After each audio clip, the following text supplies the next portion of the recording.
Good morning class 7। बेटा science का chapter 6 आज हम लोग को डिस्कस करना है। ठीक है, चैप्टर है physical and chemical changes. Earlier classes में भी आप लोगों ने स्टडी किया है, फिर भी रिकॉल करना है हम लोगों को।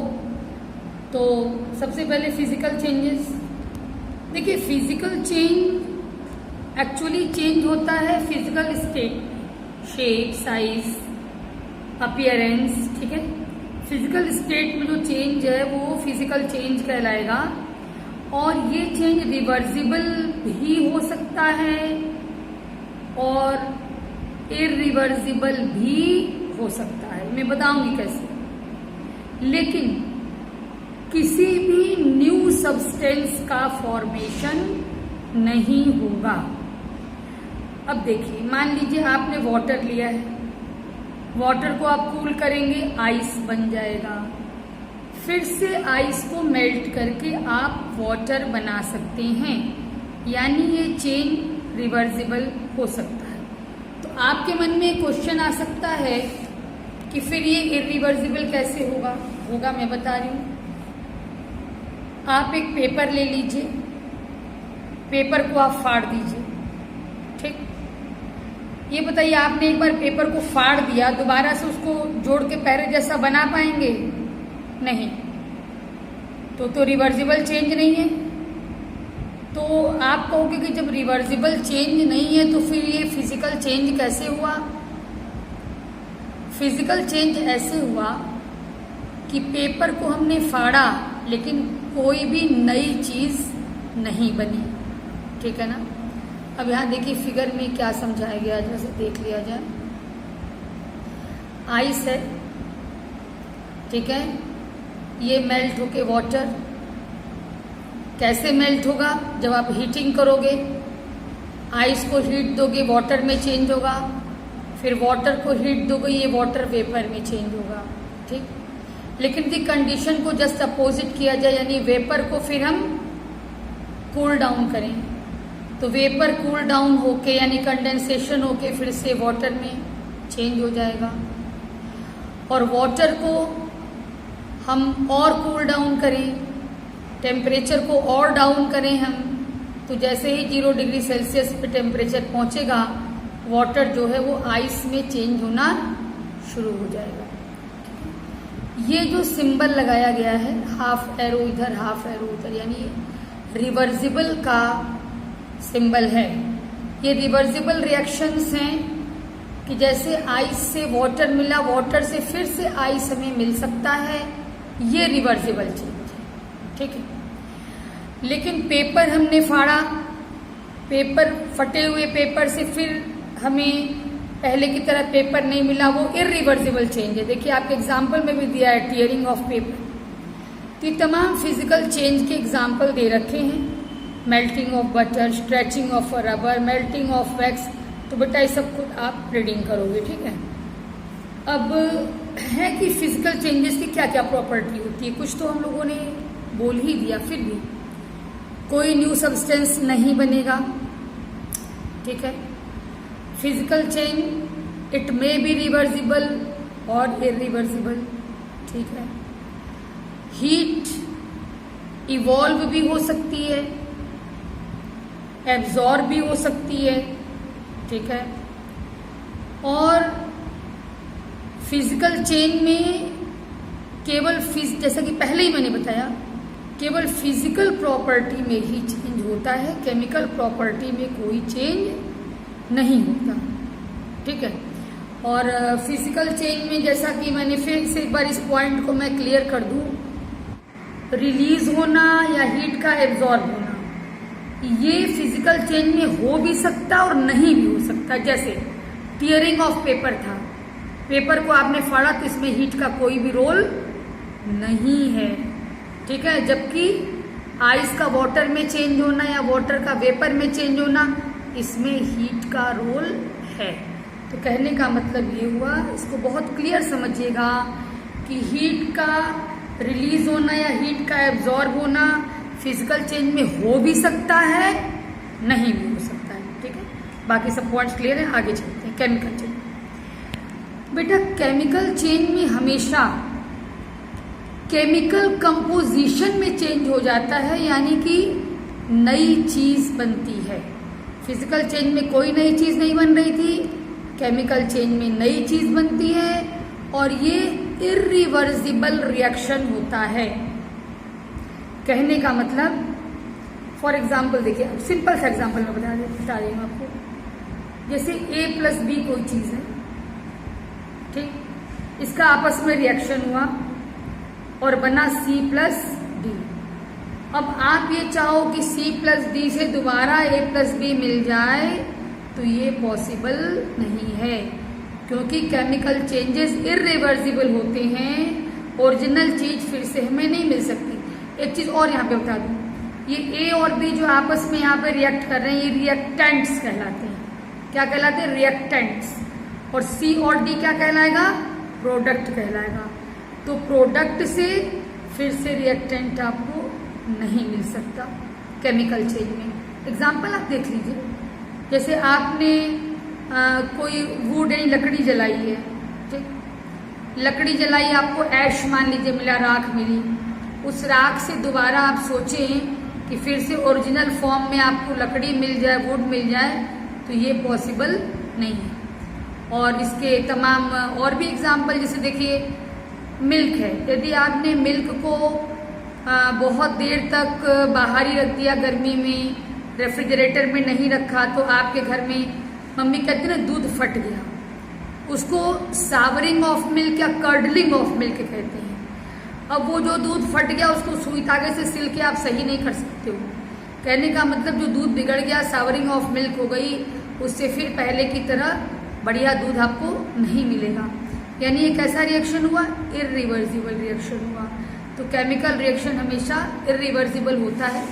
ये तमाम बेटा इसकी लिस्ट दी गई है, उसको आप देख लीजिएगा, ठीक है। अब एक बार देख लीजिए क्या क्या प्रॉपर्टी इसकी है। जैसे अभी हम लोगों ने फिजिकल चेंज की प्रॉपर्टी पढ़ी थी, तो केमिकल चेंज की प्रॉपर्टी भी देख लीजिए। वन और more than one new substances जो हैं वो बनेंगे। इसके अलावा जो न्यू सब्सटेंस बनेंगे उनकी केमिकल प्रॉपर्टीज भी बिल्कुल डिफरेंट होंगी ओरिजिनल सब्सटेंसेस से। यानी सिंपल लैंग्वेज में बोले कि प्रोडक्ट्स जो बनेंगे उनकी केमिकल प्रॉपर्टी रिएक्टेंट्स की प्रॉपर्टी से डिफरेंट होगी, ठीक है।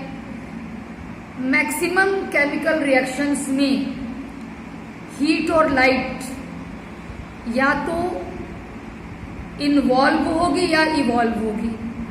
मीन्स या तो यूज होगी या फिर रिलीज होगी, या तो एब्जॉर्ब होगी और या रिलीज होगी।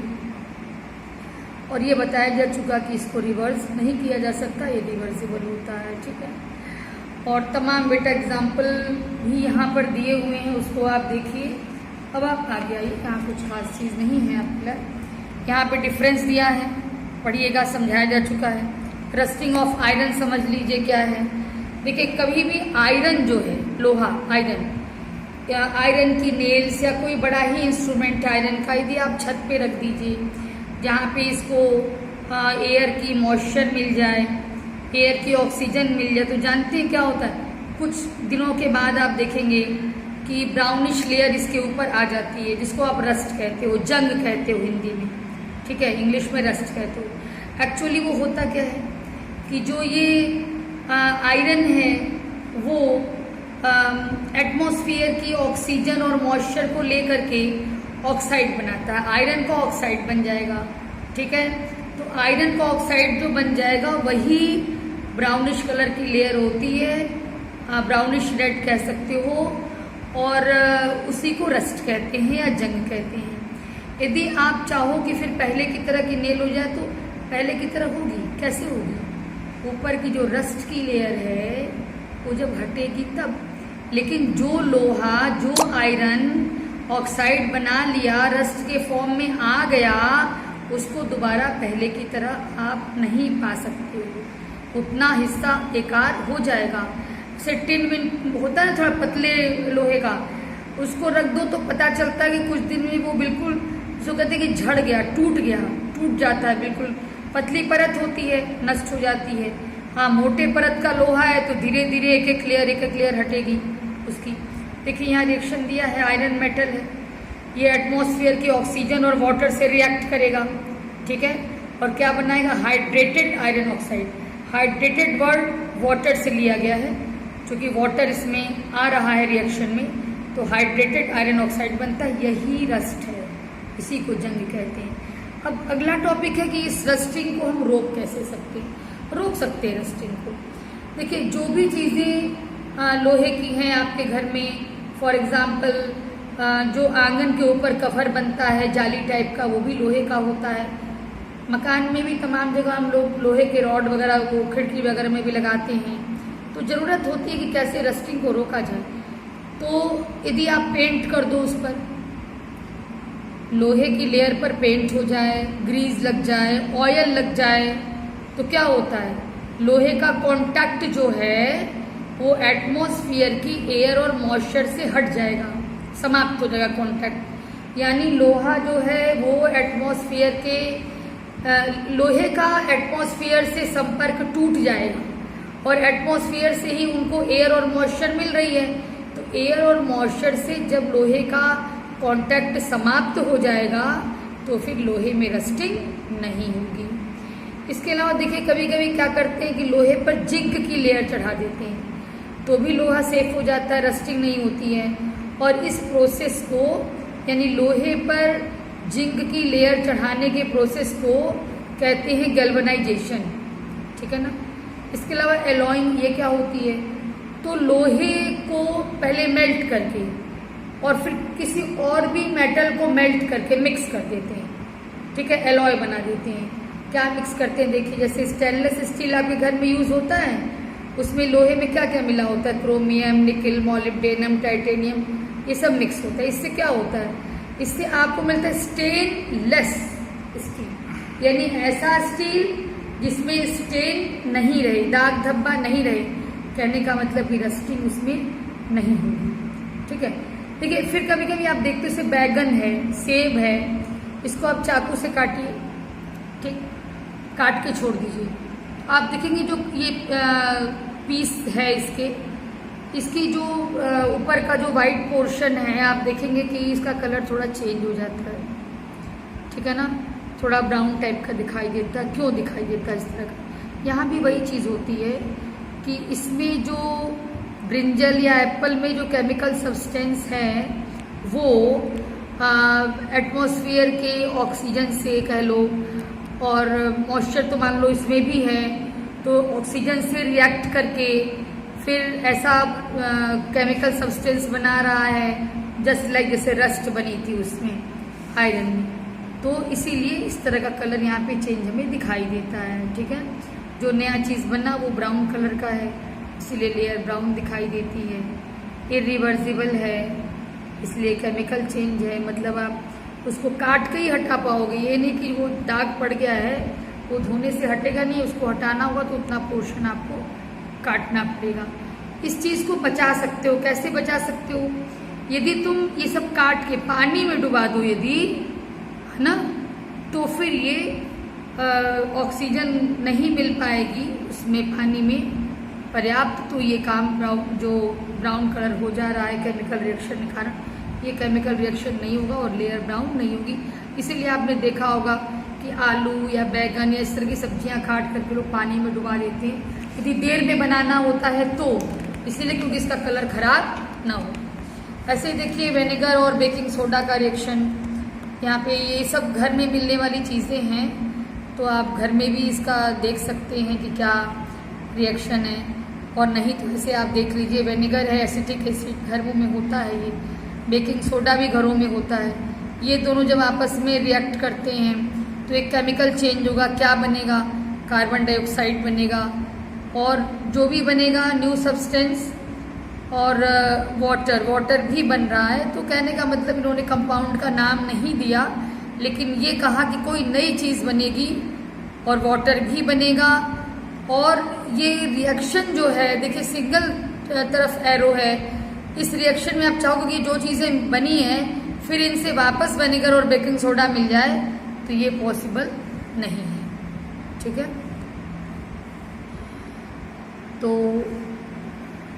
और देखिए यहाँ पे एक रिएक्शन इन्होंने इस तरह का बताया है, डिस्प्लेसमेंट रिएक्शन, नाम तो नहीं दिया इन्होंने, लेकिन ये डिस्प्लेसमेंट रिएक्शन है। इसमें क्या होता है, कॉपर सल्फेट आयरन फिलिंग ये रिएक्ट कराया गया है, ठीक। आयरन ने क्या किया, कॉपर सल्फेट से कॉपर को हटा के उसकी जगह खुद ले ली, ठीक है।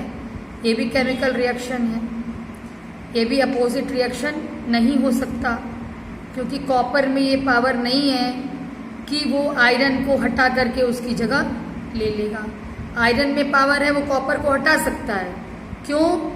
ये ज़्यादा रिएक्टिव है, ये कम रिएक्टिव है। आयरन ज़्यादा रिएक्टिव है, कॉपर इसकी तुलना में कम है, इसलिए आयरन ने क्या किया, कॉपर सल्फेट से कॉपर को रिमूव करके उसकी जगह खुद ले ली, ठीक है ना। लेकिन कॉपर ये काम नहीं कर पाएगा। अब आगे क्रिस्टलाइजेशन क्या होता है, तो किसी भी चीज़ को क्रिस्टल के फॉर्म में, प्योर क्रिस्टल के फॉर्म में पा जाना, ये क्रिस्टलाइजेशन है। कैसे मिलता है, तो देखिए इसके लिए इसका एक तो बहुत बेहतर एग्जाम्पल है कि आपको पता है कि सी वाटर खारा होता है और उससे हमें नमक मिलता है। तो कैसे क्या होता है, आप ऐसे तो बड़े पैमाने पर लोग शैलो डिच, यानी कहना चाहिए छिछली खाई या गड्ढा खोद देते हैं जिसमें सी वाटर भर दिया जाता है, वाटर वेपोराइज हो जाता है और फिर नमक आपको मिल जाता है। लेकिन एक्चुअली जो क्रिस्टल फॉर्म में मिलने की बात है, उसके लिए बहुत बढ़िया एग्जांपल मैं बता रही हूँ आपको। जैसे आप ले लीजिए, देखिए फोटो दिया है, एक बीकर ले लीजिए, इसमें थोड़ा पानी ले लीजिए, ठीक, और कॉपर सल्फेट का पाउडर आप इसमें डाल दीजिए, ठीक है, और स्टिर कर दीजिए। फिर इसको धीरे धीरे आप गर्म करिए। जब खूब अच्छे से उबल जाए ये, ठीक है ना, थोड़ा कंसंट्रेटेड सोल्यूशन हो जाए, अब आप ये बंद कर दीजिए बर्नर और इसको धीरे धीरे आप ठंडा होने दीजिए। बिल्कुल डिस्टर्ब नहीं करेंगे आप, हिलाएंगे नहीं। अब जब धीरे धीरे ठंडा होगा तो अब आप देखेंगे बाद में कि आपको कॉपर सल्फेट के क्रिस्टल जो है वो मिल जाएंगे, ठीक है ना। उसको फिल्टर करके आप उसको अलग निकाल सकते हैं। लेकिन एक बात ख्याल करिएगा, जिस समय आप पाउडर डाल के सॉल्यूशन बना रहे हैं, वाटर में कॉपर सल्फेट का पाउडर डाल के सॉल्यूशन बना रही हैं, बनाते समय इसको बराबर आप स्टिर करते रहिए और तब तक कॉपर सल्फेट पाउडर डालते रहिए जब तक कि कॉपर सल्फेट पाउडर इसमें और डिजॉल्व होना बंद ना हो जाए, यानी सैचुरेटेड सॉल्यूशन होना चाहिए। उसके बाद आप धीरे धीरे फिर इसको कूल करिए और बिना डिस्टर्ब किए, डिस्टर्ब बिल्कुल मत करिए, तब आपको बहुत सुंदर क्रिस्टल कॉपर सल्फेट के मिल जाएंगे, ठीक है बेटा। ये देखिए हमने पढ़ा तो दिया ये चैप्टर, और थोड़ा सा आप देखिएगा यदि कहीं कोई डाउट समझ में आए तो पूछ लीजिएगा, क्योंकि मैं भी थोड़ा फास्ट हो गए हूँ हम कहीं पढ़ाते समय। तो कोई डाउट हो तो आप कमेंट करके पूछ सकते हैं। फ़ोन पे भी 9 बजे से 1 बजे के बीच बात कर सकते हैं, कोई दिक्कत नहीं है। आगे पीछे फ़ोन मत किया करिए बेटा। अच्छा, तो अब इसी में होमवर्क आप ले लें। ये आपका लेसन है, लेसन नंबर 6 है, लेसन 6 का एक्सरसाइज डी। इसका आप 2, 3, 4 और इसको भी ले लीजिए, 5, 6 को भी, ठीक है। पहले क्वेश्चन में कुछ है नहीं इसलिए डिवाइड कर दिया मैंने। 2, 3, 4, 5, 6 इसको लर्न और राइट करना है। और देखिए आप लोगों से हम लोग ओरल टेस्ट भी लेंगे और पूरी संभावना है कि पेन एंड पेपर एग्जाम होगा इस बार, इसलिए अच्छी तैयारी करिए। जो हेल्प आप लोगों ने ले लिया होगा यूनिट टेस्ट में भी आपको ना मिल पाए, और तैयारी बहुत अच्छी करिए, एकदम तैयार करिए, रट लीजिए चीज़ों, ठीक है बेटा। Okay, thank you.